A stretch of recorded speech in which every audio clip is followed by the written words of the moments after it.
Welcome to Cosmic Dream Sanctuary. This is February 13th, 2022. Welcome to the fellowship service where we offer meditation, reading, contemplation, and music. So to invite presence, I'll simply play the flute for a little bit as you arrive into this sacred space of contemplation, meditation, and fellowship. So welcome. I'm very glad you're here. And just invite presence in your body with breath.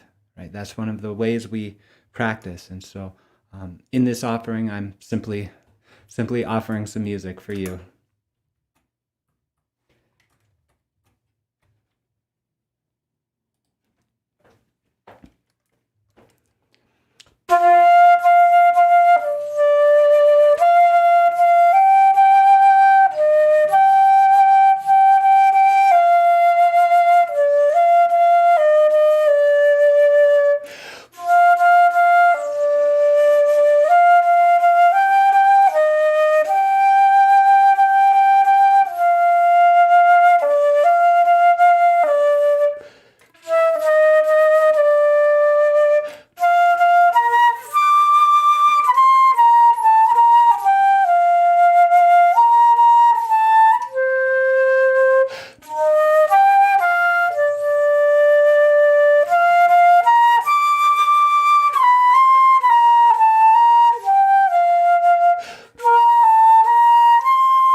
So that was How Great Thou Art.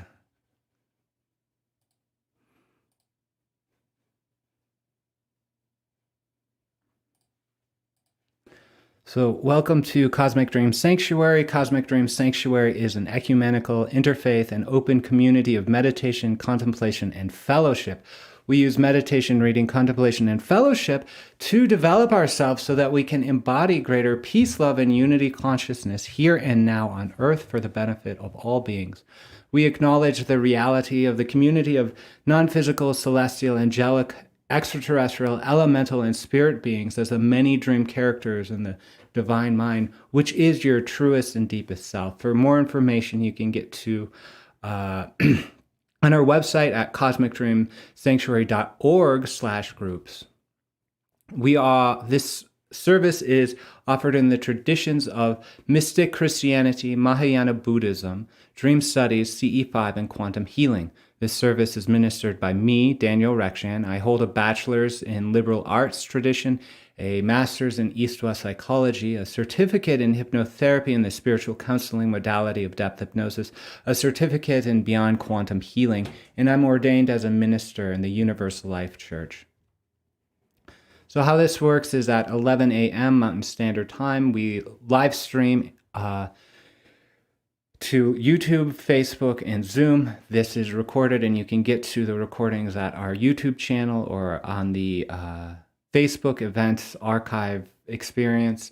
And then around 12:15 or so, we shift into Sharing Circle, and that is on Zoom. It is not recorded. And you can get to the Zoom URL by going to cosmicdreamsanctuary.org/groups. You can click any button that says click here to go to the Zoom group. It's actually a bit.ly/cosmic-dream, but you simply can go to cosmicdreamsanctuary.org/groups to get that. So without further ado, I'll invite you to open sacred space with me. And the way we do that is through coming into presence with our breath, understanding that our bodies and our minds and our whole being is actually sacred, and that we simply need to work with our minds to come into tune with that. And the way we do that is working with the breath,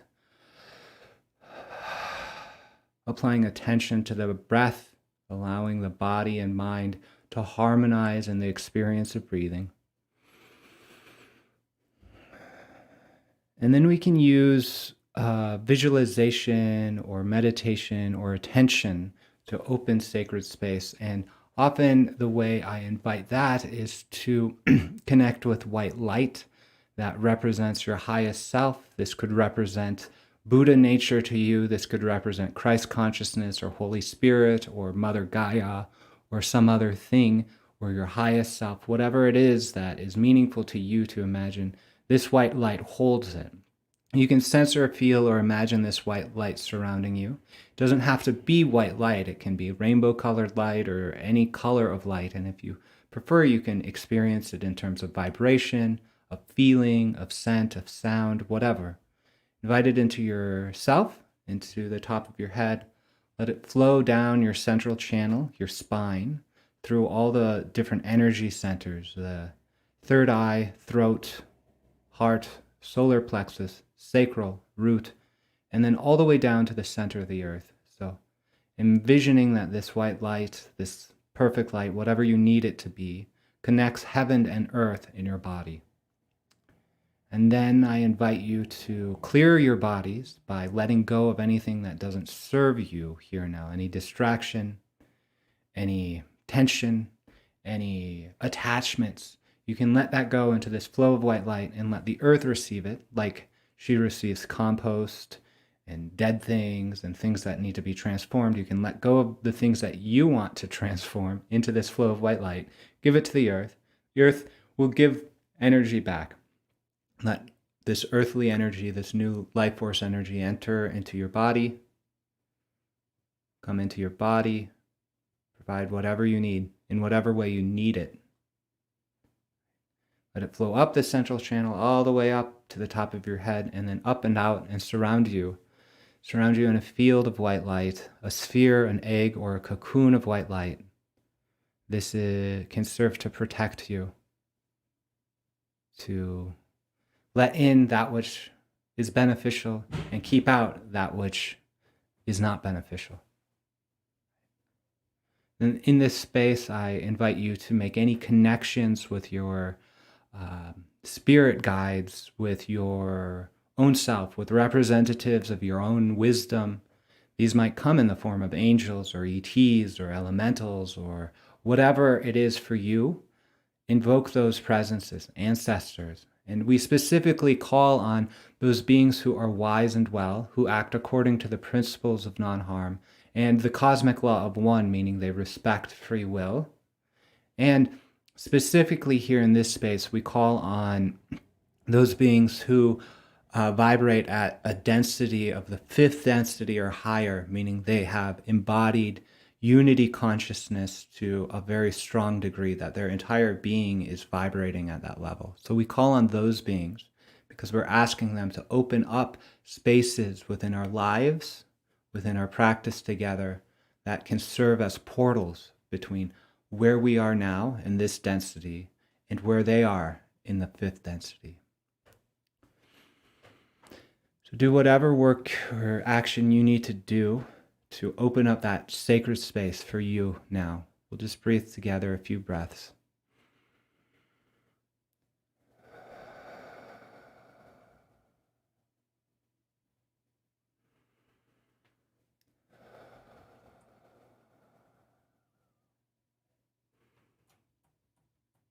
Thank you. So you are the way and the truth. We don't ask that you believe anything or leave behind any tradition or wisdom to participate here. This is simply a time of study, meditation, prayer, and practice. We ask that you use your discernment to accept or reject whatever is offered here. And we invite you to explore the message in your own life. We commit to taking personal responsibility for discernment and action, to practice mindfulness and meditation in order to open up our reality, to embody greater peace, love, and unity consciousness here and now, to honor the freedom of all beings by inviting but not proselytizing, and for allowing a multitude of perspectives, and to be of benefit to ourselves first and then to all beings according to the principle of non-harm and respecting free will. So I would like to talk a little bit of triggers and taboos that we talk about, because this is a space where we are actually engaging in non-consensus experience, non-consensus worldview. And so it's very, very much triggering and a taboo. We'll discuss experiences of psychic things, spirit communications, ESP, so on. We discuss the reality of non-physical, extraterrestrial, angelic, elemental beings. We talk about the history and present impacts of empire as expressed through colonialism. We talk about taboo topics and alternative histories that feel like conspiracy theories simply because they are outside of consensus worldview. And we call for universal love and forgiveness of the perpetrators of empire by seeing ourselves as expressive of the universal mind responsible for all of these experiences. So if any of these topics are an issue for you, then you're invited to follow a path that does suit you. But if you continue working on this path, you're invited to work with any challenge that arises with mindfulness and a sense of personal responsibility. You're welcome to reach out or ask any questions, if anything, if you want to. That's totally welcome. So we invite waking up from the nightmare. So what is the nightmare? Well, the nightmare is the suffering we're in. This is the world of suffering. Buddhism sees this as samsara. You might have heard that term, or you might have heard the term nirvana or enlightenment. Suffering is the opposite of that. And that's where we begin in our lives and in our path. We are suffering here and now because we have the illusion that we have this separate self that we need to protect in a very egoic, aggressive way. Similarly, with mystic Christianity, we see that there's an understanding of something about the world, and the Gnostics really talk about it, and this is a sense of empire. So the empire in the early Christian religion that was really controlling was the Roman Empire, right? And so we all know how that goes. Throughout the history, we've seen persecutions and book burnings and things like that. So we're really calling for us to wake up from that nightmare of empire. And we look to dream studies actually as the way, right? We understand that this world is something like a dream, and that when we go into experiences that are challenging, especially when we first awaken to the dreamlike nature of our like nightmare experiences, when we really remember our intent, we can work with that and have more choice. We can then discover if we do in fact wake up to the dreamlike nature of our nightmares and encounter those monsters, they usually transform into sources of wisdom, insight, and healing. And so that's what we're expecting to happen here and now in this physical waking reality. When we turn into ourselves and approach the shadow aspects of ourselves as, you know, something that perhaps has been wounded by empire or perpetrated empire, that sort of thing. So we're inviting that sense of waking up from the nightmare.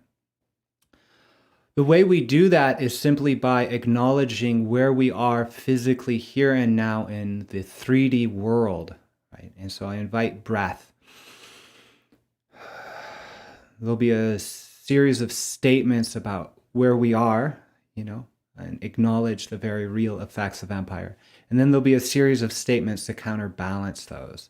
So just be with your breath, be with the body, allowing your body and mind to harmonize and following the wisdom of your body to receive these acknowledgments. But let's acknowledge the very real effects of empire and this world of suffering in the genocides of people and cultures, especially those indigenous victims of colonization.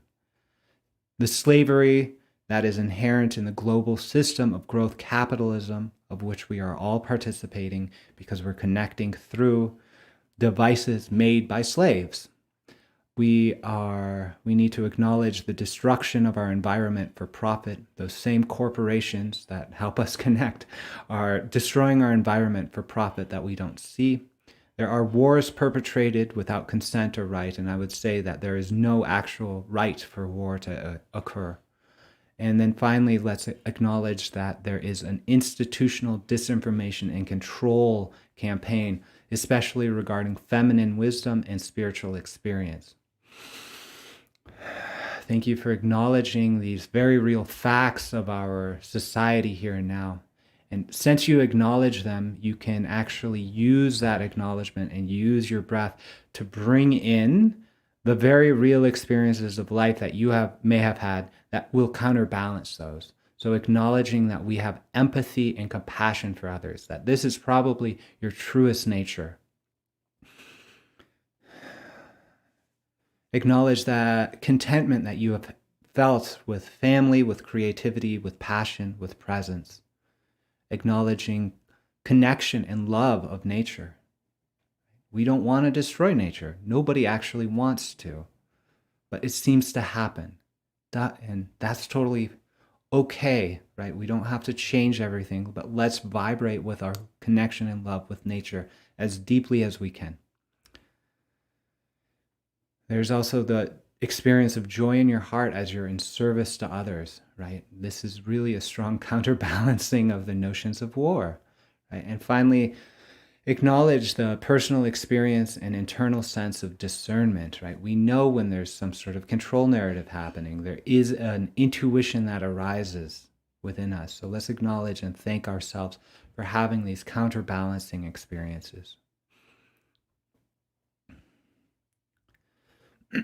So you are responsible for your experience. This is a notion based on mystic Christianity, Mahayana Buddhism, and dream studies. And so we invite you to a path of action, to actually take action from this point of view that aligns with the principles of non-harm, is a benefit for yourself and all beings, that acknowledges the unity consciousness of all things, and radically forgives the perpetrators of empire and suffering as ourselves, so that we may all embody greater peace, love, and unity consciousness here and now.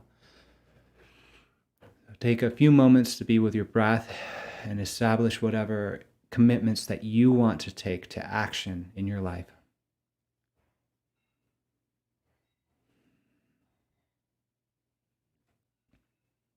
And now we'll move into prayer. This is the Lord's Prayer, and if the word Father is an issue for you, you can replace it with Mother, or any such idea, universe, white light, whatever is useful for you.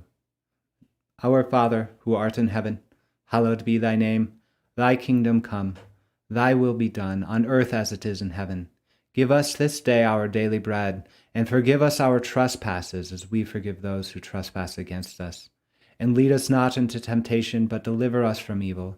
For thine is the kingdom, glory, power, forever and ever. Amen.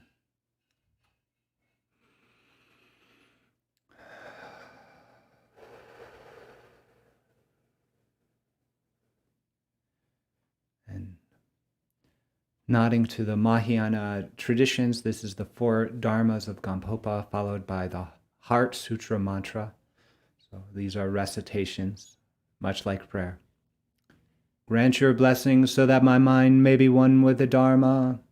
Grant your blessings so that Dharma may progress along the path. Grant your blessings so that the path may clarify confusion. Grant your blessings so that confusion may dawn as wisdom.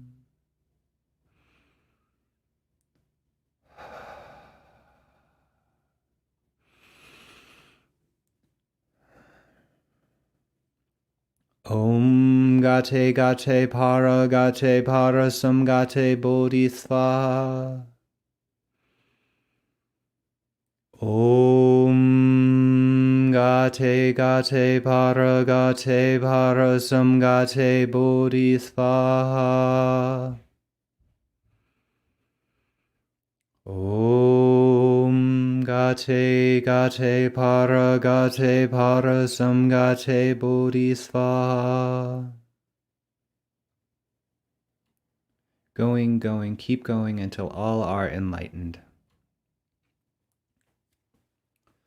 So now we'll just have a few moments of breath together. This is mindfulness meditation.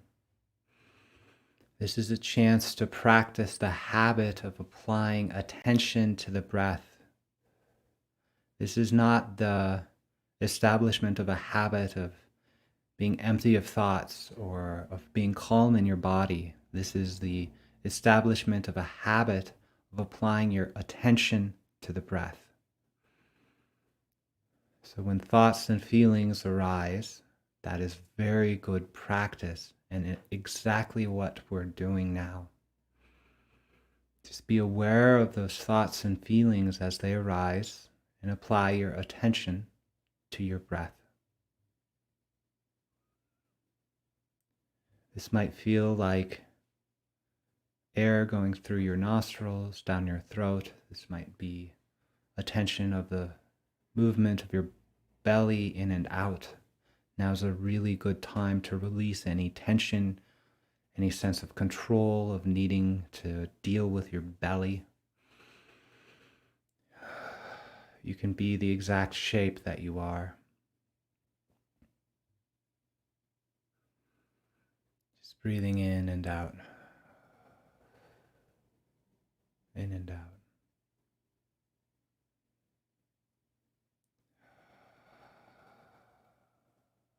We'll be here just for a few minutes to practice together, to establish the habits of mind, of bringing the attention of mind back to the breath, because that sense of attention on the body brings coherence between the body and mind.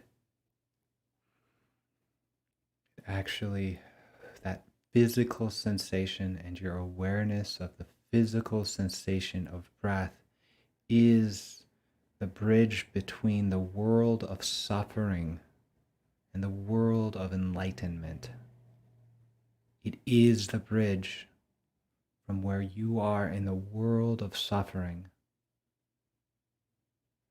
to the cessation of suffering, because your body is already present.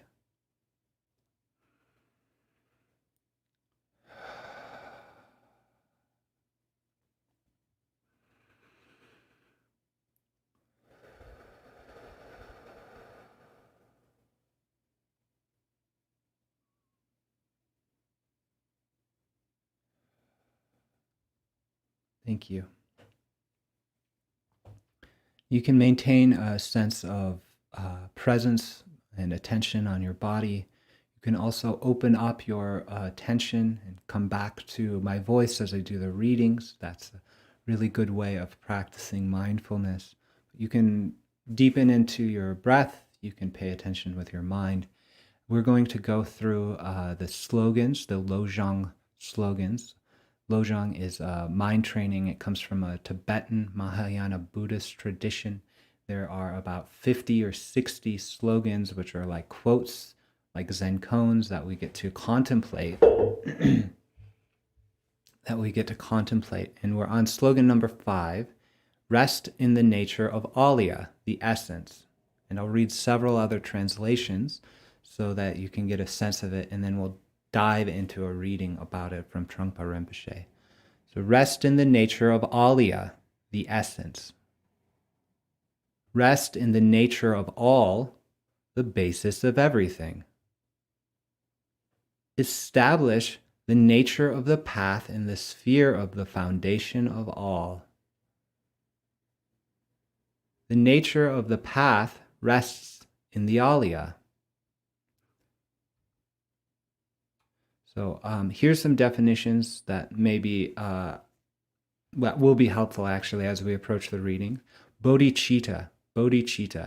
This is enlightenment mind. It has a sense of awakening empathy and compassion to others. It comes from bodhi, meaning awakening or enlightenment. You might be familiar with the term Buddha, right? bodhicitta, bodhisattva, right?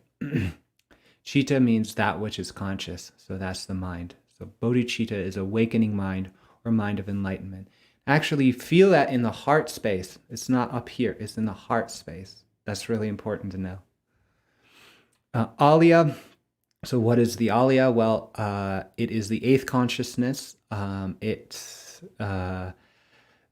the five sense consciousnesses, and then there's a couple others, and then finally, right, so I'll just read this actually. This comes from Wikipedia. The eighth consciousness is a classification developed in the tradition of the Yogacara school of Mahayana Buddhism. They enumerate the five sense consciousnesses, supplemented by the mental consciousness, the defiled mental consciousness, and finally the fundamental storehouse consciousness, which is the basis of the other seven. The eighth consciousness is said to store the impressions of previous experiences, which form the seeds of future karma in this life and in the next after rebirth. So that's the Alaya, that's what we're talking about. That's what we're being invited to rest in with this slogan. Sugatagarbha is Buddha nature, and it refers to several related Buddhist terms, most notably Tagatagarbha and Buddha Dhatu. Tagatagarbha and Buddha Dhatu. Tagatagarbha means the womb or the embryo, garbha, and of the thus gone, Tagataga, or containing a Tagataga, while Buddha Dhatu literally means Buddha realm or Buddha substrate. So I love the word Tagataga. It comes, I first encountered it in the transition from 1999 to 2000. I found a book at Snowbound Bookstore in my hometown called The Sutra of Diamond Mind, something like that. And I thought that was a really good sutra to be reading as the millennia shifted. And they talked about Tagatagas, and I was like, I had no idea what that was, and it's a fun word to say. Anyways, so Buddha Dharma, Buddha nature, this Buddha Dhatu, Buddha nature is a central topic in Mahayana Buddhism, which explains how it is possible that all sentient beings can attain the state of a Buddha. In Vajrayana, this is Vajrayana meaning diamond vehicle. This is the step up. This is the magical version of Mahayana Buddhism. The term for Buddha nature is Sugatagarbha. And so it's important to orient ourselves to Vajrayana, because in this tradition, in the work of Cosmic Dream Sanctuary, we make a strong identification with Hinayana, meaning the lesser vehicle. That's all about cessation of suffering for personal needs. And then we have the Mahayana, which is the greater vehicle, which is all about service to others. Then we have the Vajrayana, which requires relationship with a tradition. It requires a relationship with a guru. In the case of Shambhala Buddhism, the gurus were Trungpa Rinpoche, who we're reading from, and also Sakyong Mipam Rinpoche. The presentation of the student-guru relationship in that context, actually, as and in fact, as I've ever seen it, in Buddhism coming from the East, presenting themselves as gurus, inviting this Vajrayana path, actually are filled up with Me Too style accusations, right? So it seems as if there is systematic abuse of that power relationship, and it is proving to be extremely problematic for Westerners to relate to that and that sort of thing. So that we do not identify with the Vajrayana path in this case, in the offering of Cosmic Dream Sanctuary, primarily because of the problematic nature that we have relating to these Eastern gurus as Westerners, that sort of thing. So the part of the exploration here is to find a path that is actually magical for the Westerner, that is honoring of the traditions of Mahayana Buddhism, but does not set aside the traditions of magic that we carry with us in our blood and bones. And so that's more than I thought we'd get to with the definitions. So thanks for being with me. Slogan number 5, coming to Trungpa Rinpoche, the guru who brought over a lot of our understanding of Mahayana Buddhism and Vajrayana Buddhism from the Tibetan tradition. He had a journey over mountains and things like that. It's amazing to read, taught in a very interesting way. But he says, rest in the nature of the Alaya, the essence. The idea of this slogan is that in the sitting practice of meditation and with an understanding of ultimate bodhicitta, you actually transcend the 7 types of consciousness and rest in the 8th consciousness, Alaya. The first 6 types of consciousness are the sensory perceptions, vision, hearing, smelling, taste, feeling, touch, and mind consciousness, or the basic coordinating factor governing the other 5. The 7th type of consciousness, nuisance mind, is a kind of conglomeration which puts energy into all of that. The idea of resting one's mind in the basic Alaya is to free oneself from the 7-fold mind and rest in simplicity and in clear and non-discriminating mind. The idea is that there is a resting place of some kind, a starting point and a returning point. Starting from the basic Alaya principle, we then develop Alaya Vijnana, or Alaya consciousness, which makes distinctions. Basic wakefulness, Sugatagarbha, is beyond Alaya, but it also goes along with Alaya at the same time. Alaya has basic goodness, but Sugatagarbha has greater goodness. We have to be very clear on this, generally speaking. We are not trying to grasp the Buddha nature immediately at this point. This instruction on resting in the Alaya is given to someone who is at a very beginning level. So that is slogan 5, rest in the nature of the Alaya. Rest in the nature of Alaya, the essence. So I will invite you to explore that. You can tune into your breath, just like mindfulness meditation. Yep.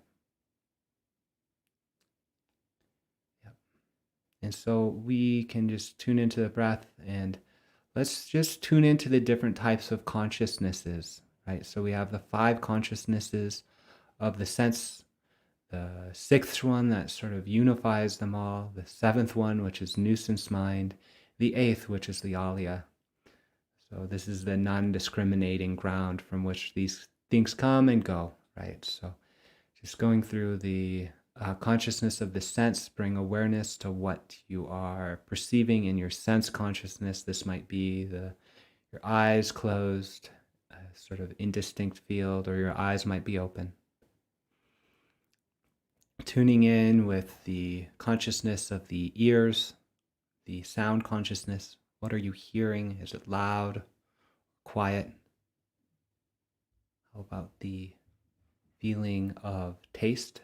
What are you tasting? Smelling? Feeling? These are all the 5 senses, the 5 senses. You might be aware of a coordinating mind between them all. This is a 6th level of consciousness.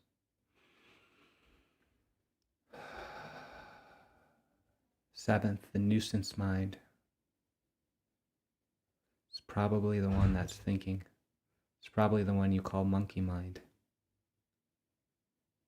And then the 8th consciousness, the Alaya, just opening to whatever presents itself, knowing that this is something like an undiscriminating, non-dual experience that is always present.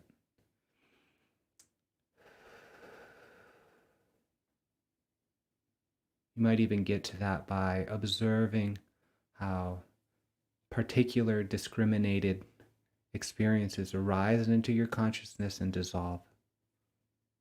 What remains in all of that? It's likely the Alaya, the essence. A few more breaths here, exploring the Alaya, resting in that nature. Making any commitments to habit. We're at our very beginning level of practice, so Trungpa says. So let's make some commitments to the habit of practice, to rest in the nature of Alaya. That sounds like a wonderful thing to do. I choose to do that I commit to rest in the nature of Alaya, the essence, knowing that that commitment will lead to bodhicitta,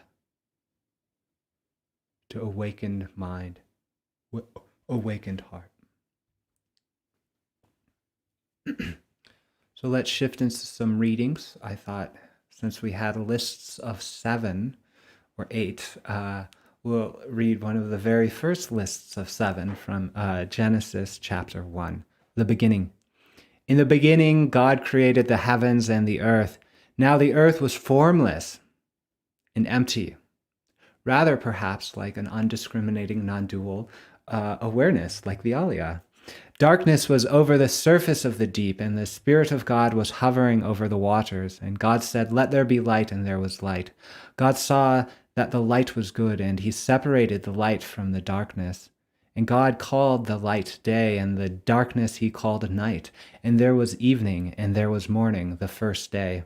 And God said, "Let there be a vault between the waters to separate water from water." So God made the vault and separated the water under the vault from the water above it. And it was so. God called the vault sky, and there was evening, and there was morning, the second day. And God said, "Let the water under the sky be gathered to one place, and let dry ground appear." And so it was. God called the dry ground land, and the gathered waters he called seas. And God saw that it was good. Then God said, "Let the land produce vegetation, seed-bearing plants and trees on the land that bear fruit with seed in it, according to their various kinds." And so it was. The land produced vegetation, plants bearing seeds, according to their kinds, and trees bearing fruit, and seed in it according to their kinds. And God saw that it was good. And there was evening, and there was morning, the third day.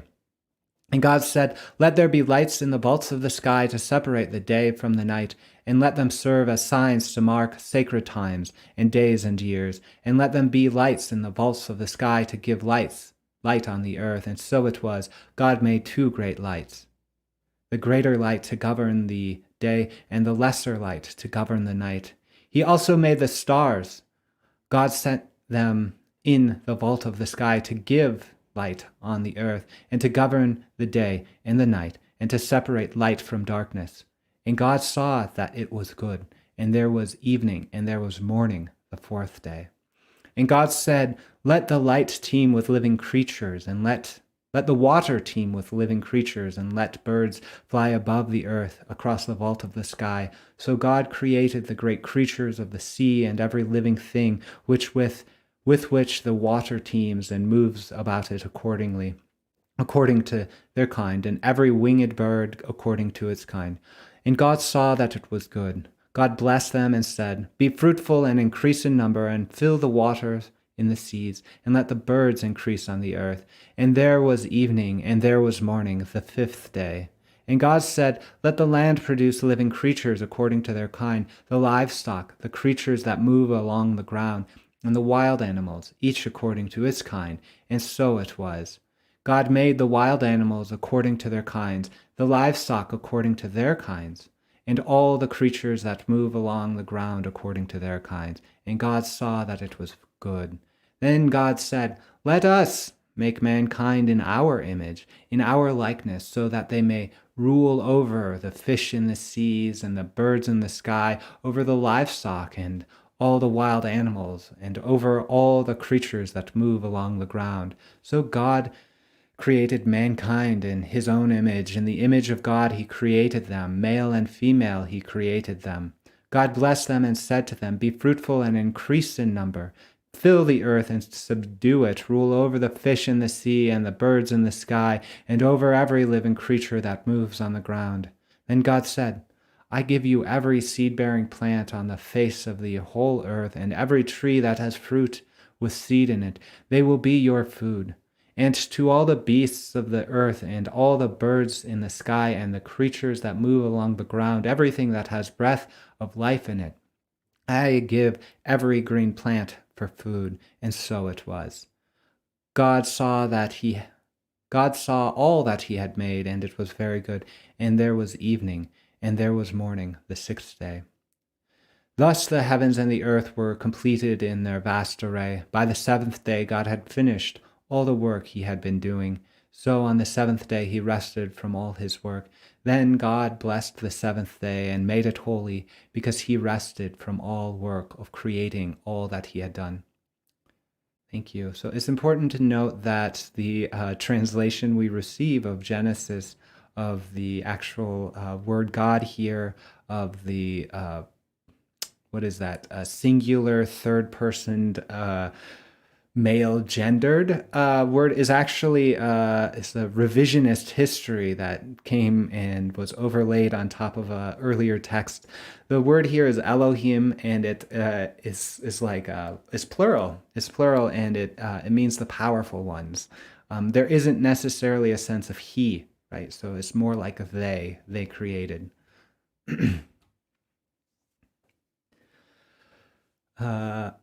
We are going to introduce Meister Eckhart in this quote. Meister Eckhart was a German theologian, philosopher, mystic.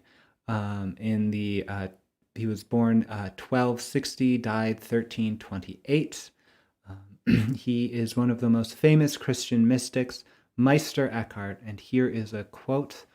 Now know, all our perfection and all our holiness rest in this, that a person must penetrate and transcend everything created and temporal, and all being, and go into the ground that has no ground. We pray our dear Lord God that we may become one and indwelling, and may God help us into the same ground. I'll read that quote again. This ground is the ground of being. It's sort of like imagined as God. This is something like the Alaya, which is why I'm offering this quote. Meister Eckhart actually related with a female mystic who also said the same things, and we'll likely explore her work as well at a later date. So now know, all our perfection and our holiness rests in this, that a person must penetrate and transcend everything created and temporal and all being, and go into the ground that has no ground. We pray our dear Lord God that we may become one and indwelling, that may God help us into the same ground. So that's from his sermon numbered 42. This is his prayer, or a prayer commonly attributed to Meister Eckhart.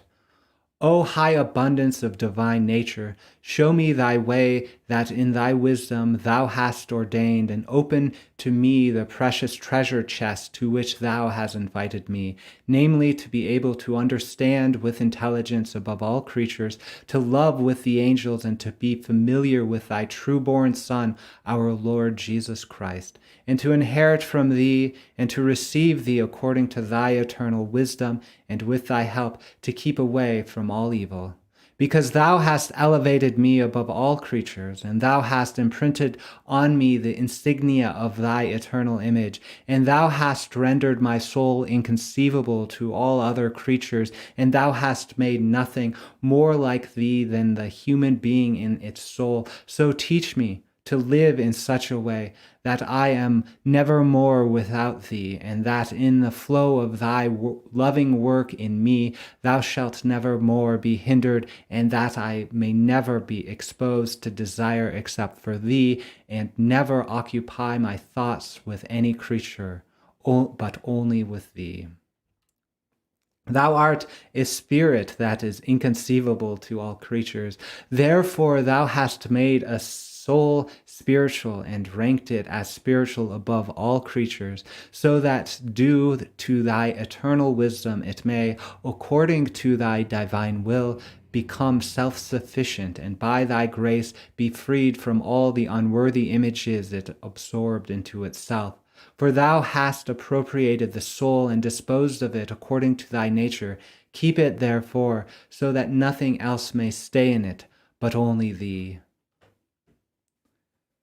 That was the prayer of Meister Eckhart. We are now moving into a reading from Paul in the letter to the Colossians, chapter 1, verse 15 through 24, speaking on the supremacy of the Son of God. The Son is the image of the invisible God, the firstborn over all creation, for in him all things were created. Things in heaven and on earth, visible and invisible, whether thrones or powers or rulers or authorities, all things have been created through him and for him. He is before all things, and in him all things hold together. And he is the head of the body, the church. He is the beginning and the firstborn from among the dead, so that in everything he might have the supremacy. For God was pleased to have all his fullness dwell in him, and through him to reconcile to himself all things, which, whether things on earth or things in heaven, by making peace through his blood shed on the cross. Once you were alienated from God and were enemies in your mind because of your evil behavior. But now he has reconciled you by Christ's physical body through death to present you holy in his sight, without blemish and free from accusation. If you continue in your faith, established and firm, and do not move from the hope held out in the gospel. This is the gospel that you have heard and that has been proclaimed to every creature under heaven, and of which I, Paul, have become a servant.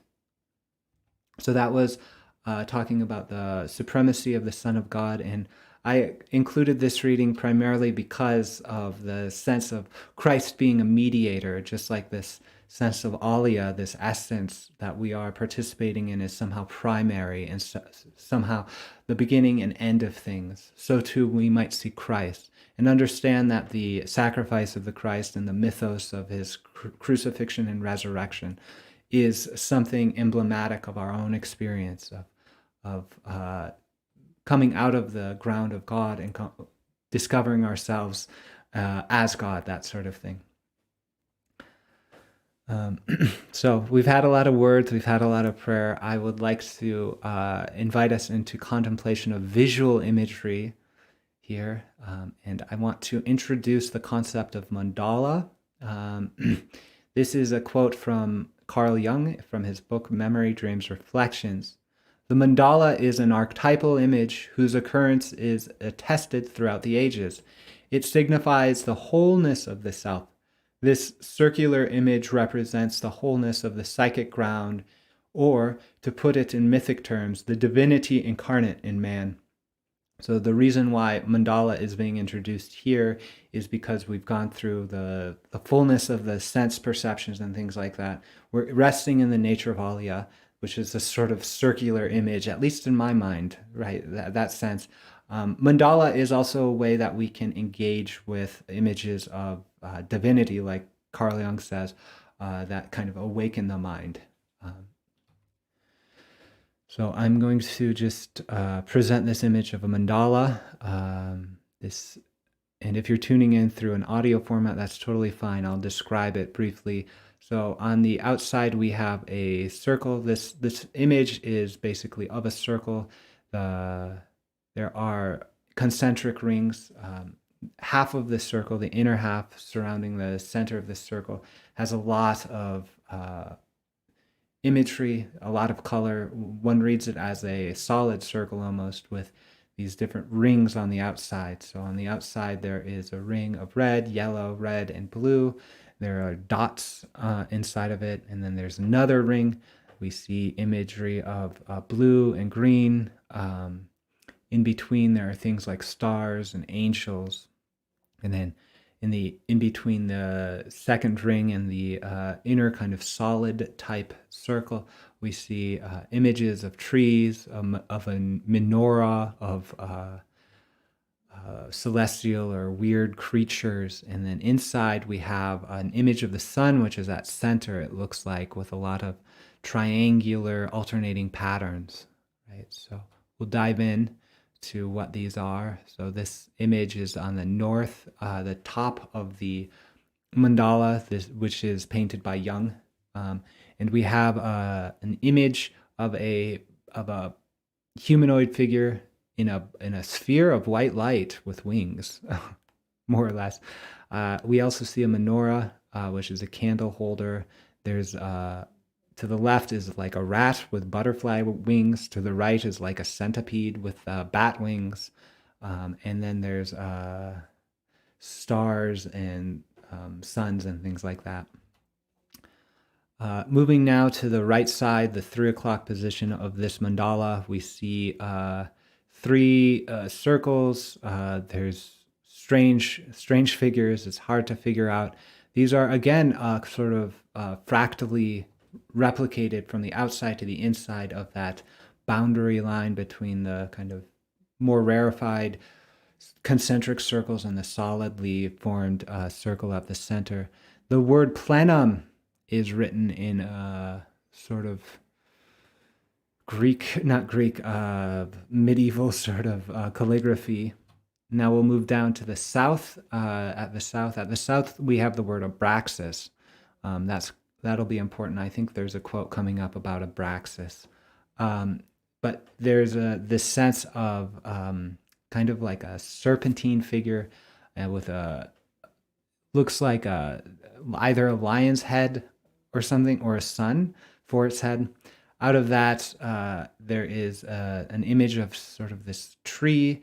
Next to the tree, there is this monstrous centipede. It sort of looks like the centipede from Alice in Wonderland. And to the right, there's this headless centipede type creature, caterpillar. There's words written on all of these, but we won't go into those right now. Now moving to the position of the west, the 9 o'clock position on this mandala, we see circles, but they are darker circles. That looks like there's a crescent moon, and the image here is that we see is something like a serpent with a large head. These actually look sort of like phalluses. So now going into the center, we see all of those imagery sort of reflected in this as much more densely painted image, and it looks actually as if there is a third iteration of that motif, that outer motif. So there's 3 concentric circles we're discovering with these sort of triangular radiation patterns, and at the north, south, east, and west of this circle, there are figures and creatures and circles and things like that. So here's a quote from the 7 Sermons to the Dead by Carl Jung. If you like Carl Jung, you may or may not have heard of the 7 Sermons to the Dead. If you haven't, they're really worth going into. Sort of like a treasured nugget, like the Red Book or something like that. So, at immeasurable distance standeth one single star in the zenith. And it should be important to note that this is a record of a kind of visionary experience, by the way, that Carl Jung experienced. So, at the immeasurable distance standeth one single star in the zenith. This is the one God of this one man. This is his world, his pleorma, and his divinity. In this world is man Abraxas, the creator and destroyer of his one world. This star is the God and the goal of man. So again, let's go back to this image, because we know Abraxas down there. There's this whole world. Yep, here's the whole world again. So I want to give a quote from Carl Jung again. We're staying with Carl Jung for a lot of the imagery today, and this quote I'm calling Mandala to UFO. So this comes from a letter or a kind of small treatise called Flying Saucers, a modern myth of things seen in the sky by Carl Jung. From the very beginning, the UFO reports interested me as being very possibly symbolic rumors. UFOs seem to me to have a good deal in common with mandala symbolism. The plurality of UFOs, then, is a projection of a number of psychic images of wholeness which appear in the sky because, on the one hand, they represent archetypes charged with energy, and on the other hand, are not recognized as psychic factors. The projected image then appears as ostensibly physical fact independent of the individual psyche and on its nature. On other words, the rounded wholeness of the mandala becomes a spaceship controlled by an intelligent being. So this is a really important thing to talk about in terms of CE5. and in terms of our working and relating with extraterrestrials. It is very important to note that Carl Jung, while a wonderful psychologist and very inspirational, really did psychologize, psychospiritualize a lot of histories. So his treatment of the archetypal aspects of alchemy. We know, actually, if you look at the records, it seems as if the alchemists did do physical activities, that they weren't just using this strange system of chemistry to be a symbolization of these like depth psychological archetypes, as Jung might put forward. Right? Jung was really interesting because he did actually talk to objects. He did go through magical things. In this case, you might read this text and go, oh, okay, so all this sort of UFO phenomena is not physical, it's archetypal, it's collective unconsciousness expressing itself. And in fact, there are theories that we don't have time to go into, that it is something like that. And there are evidence, right, that the archetypes, the collective unconscious, your own relation to that, really do determine the nature of engagement you have. So we do have records of multiple different people approaching the same phenomenon, but perceiving it differently. So in one case, there is a perception of a UFO that looks like this, and another person who was there at the same time said, no, it looked like that. And if there's a group of 10, maybe 6 to 4 have the different perceptions. So that's really interesting to note. I want to present some imagery of UFOs that have inspired me. This is from Billy Meyer, who is a Swiss character that he's really worth learning about, but we don't have time to go into it. I just want to present some of these photographs. You can get to it at his website, figu.org/UFO photos. So here, he apparently a group of Plejarin, he first called Pleiadian, but now is calling Plejarin individuals, which were humanoid beings dressed in like togas, came in this ship and said, hey, we have a message to give to you. You can photograph us. So here's an image of a spaceship, of a UFO. There's a tree. There's this disc, this flying saucer that's just sort of floating there. It's a pretty beautiful image. Here is an image in contrast with what is put out by the Pentagon, by the U.S. government in their sort of disinformation campaigns or whatever they're doing.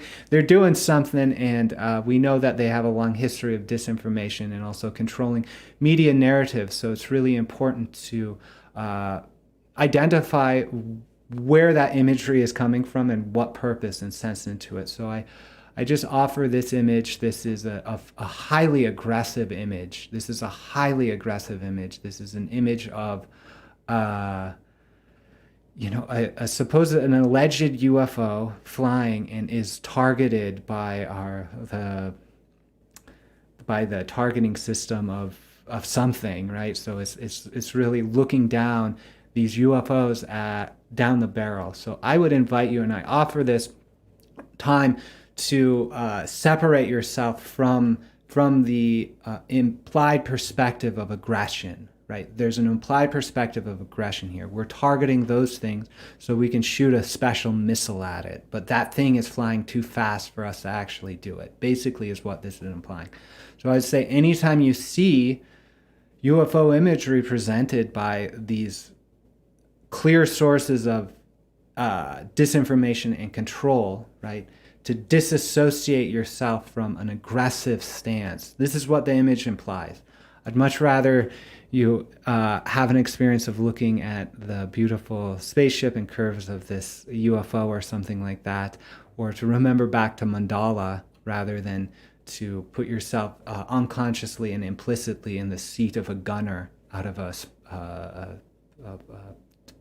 fighter jet or something.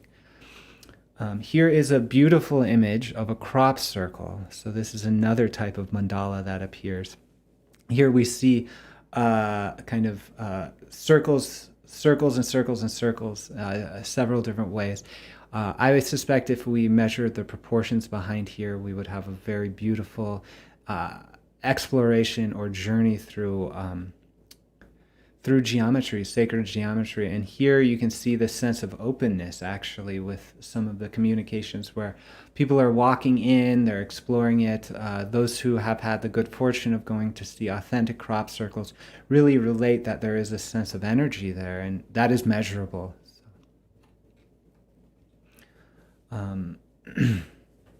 So we've gone through a lot.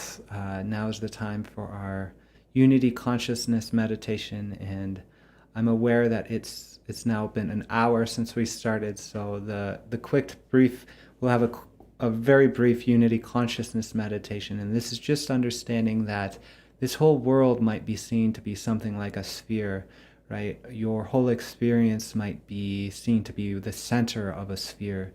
Actually, if you look around, you can see the cardinal points of north, south, east, west, sky, earth, and heart, right? Understanding that you indeed inhabit a mandala, right? Right? And this is the ground of your experience. Just breathe a few breaths with that awareness.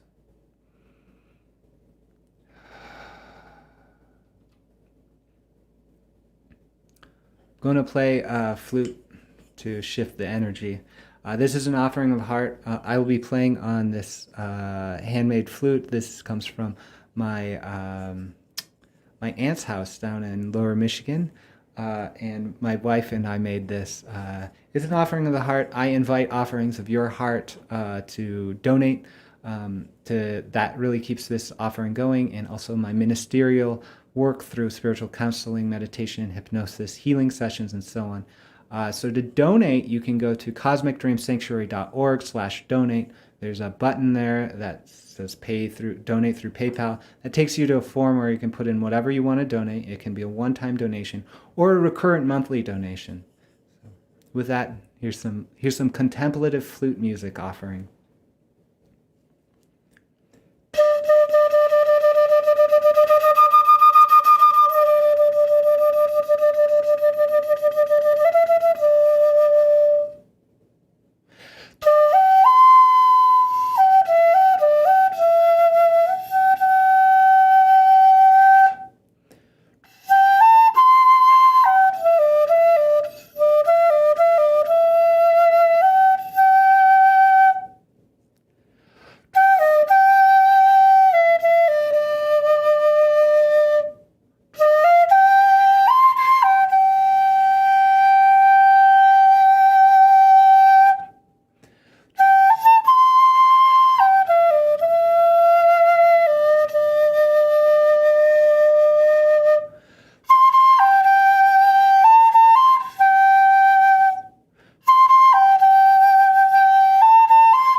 Thank you.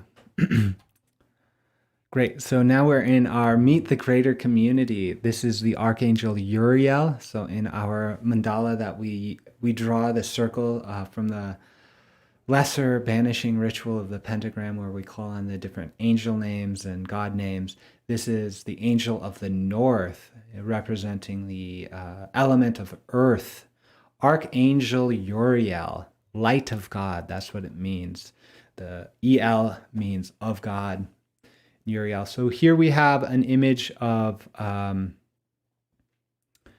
Uriel. He is revealing a celestial vision to a prophet who's writing it down. And we'll talk a little bit,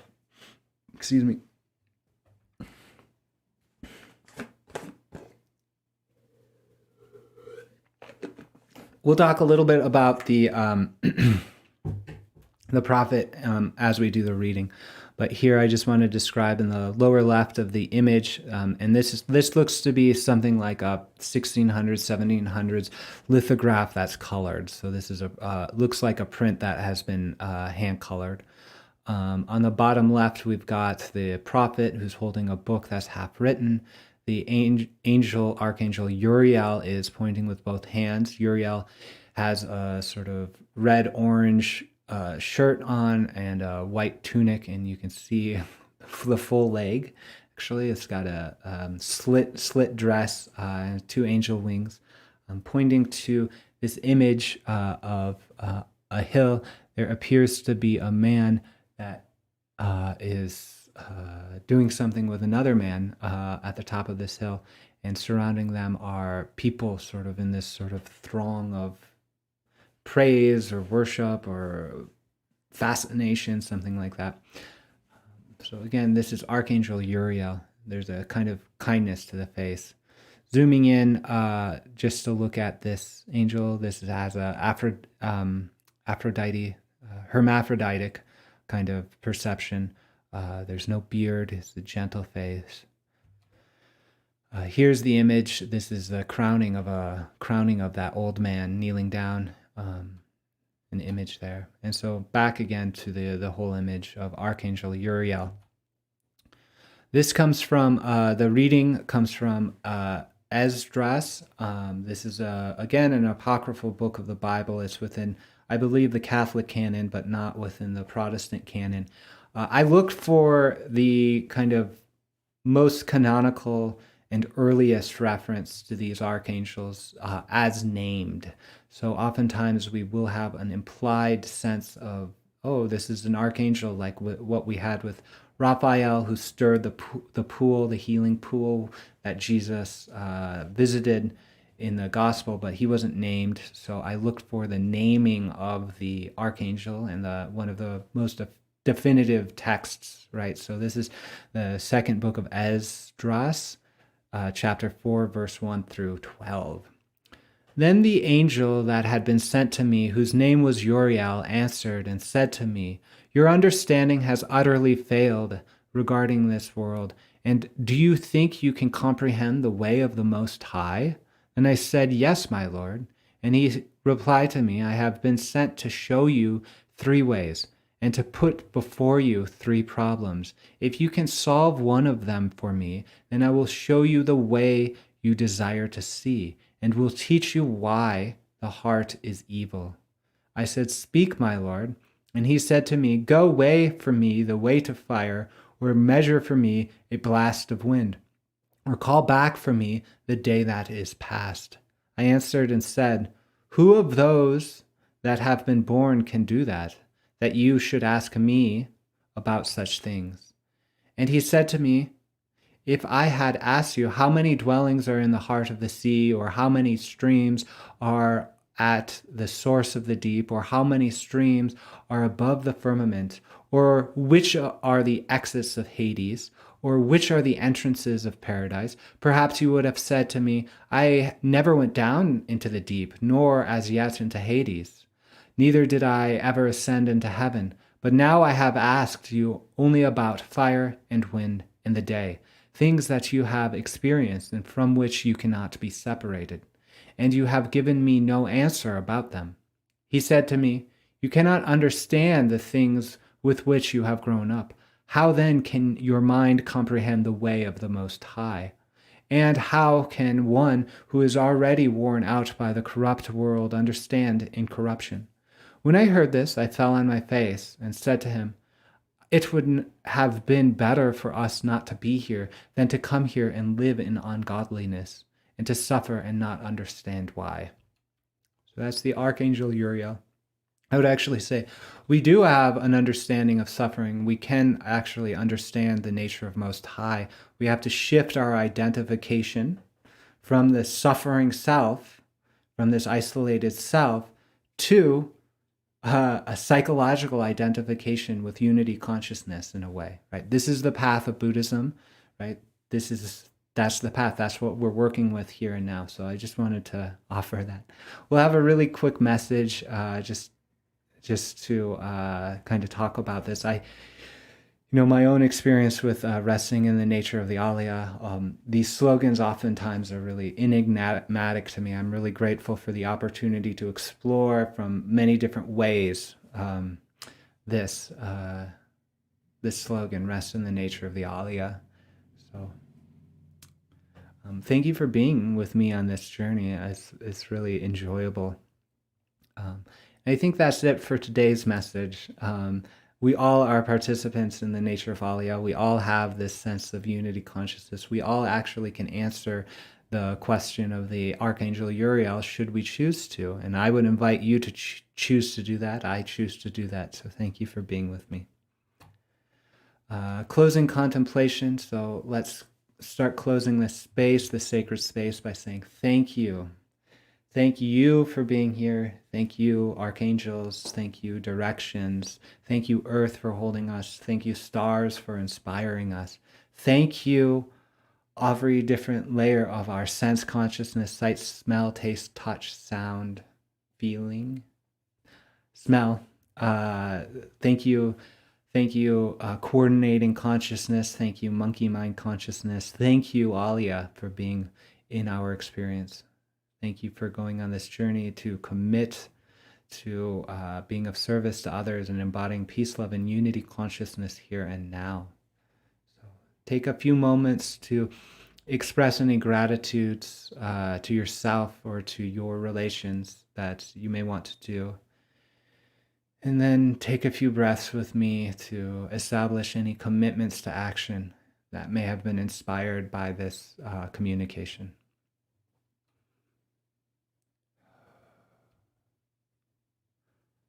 And now let's dedicate the merit of our practice together. By this merit may all obtain omniscience. May it defeat the enemy of wrongdoing. From the stormy waves of birth, old age, sickness, and death, from the ocean of samsara, may I free all beings. So I invite you to join the Cosmic Dream Sanctuary family. We are all the one cosmic dreamer.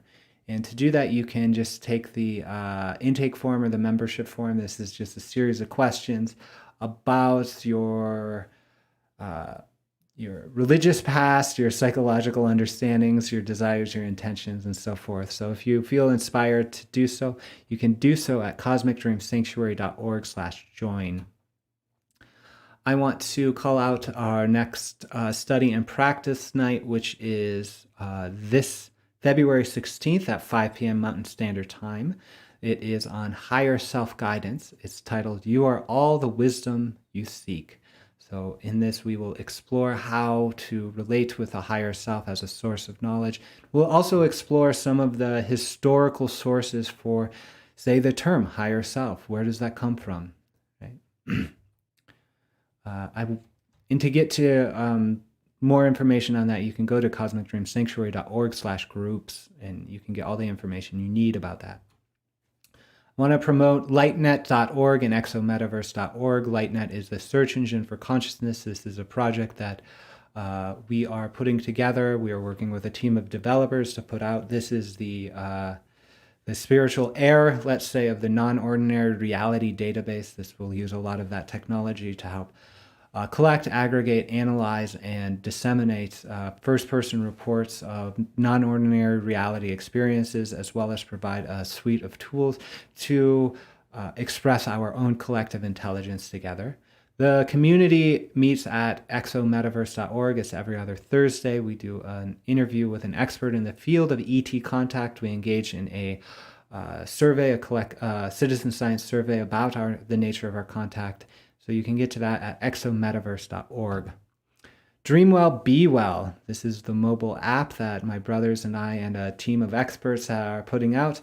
DreamWellBeWell.com is the website. Our slogan is Sleep Well, Dream Well, Be Well. So you can do that by engaging in with meditations, with sleep sounds, with sleep music, with mindfulness instructions from a very wonderful mindfulness teacher.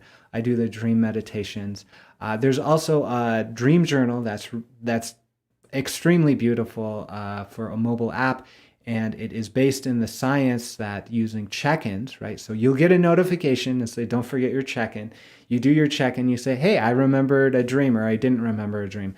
That process actually increases your dream recall frequency. So that using the Dreamwell app should, in fact, help you remember your dreams even more based on our scientific understanding of how this stuff works.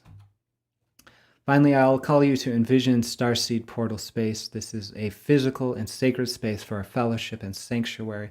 We want to open up dream gates, portals, stargates to the fifth density and beyond. And we really think of this as a physical space, as something like a retreat center that has acreage around it, where we can actually go through the sacred portals of birth, commitment, death, transfiguration, contact, right? Where we can open up these portal spaces and angelic beings or extraterrestrial beings can engage with us in a much deeper way. We understand that a lot of the contact actually happens as a mediation of frequency. So we have to raise our vibe here to see them there. And so this is the idea, is simply creating a space where we raise our vibe up enough to meet them in a much more effective way than we have been doing. So that if you want to make that real, you can just send me an email, daniel@cosmicdreamsanctuary.org, and we can chat about it. I offer one-on-one sessions in depth hypnosis, beyond quantum healing, meditation instruction, spiritual counseling, and dream work. These all begin with a free and no obligation consultation, and they are all offered by a sliding scale donation. So you can get there, get more information at cosmicdreamsanctuary.org/sessions. So now, thank you for being with us for the entire broadcast. We will now shift into the fellowship section of this service. You can do that by joining the Zoom room and for our chat and small group based discussion. The Zoom room, you access that through the URL that is on cosmicdreamsanctuary.org/groups. Should be pretty clear which button to click, but you can click any of those buttons that say join the Zoom room, and you can meet us there. So I'll give a few minutes. I'll play the flute, another flute song to allow for a sense of transition, and then we'll close down the broadcast and meet everyone at the Zoom room. Once again, cosmicdreamsanctuary.org/groups will give you the Zoom URL.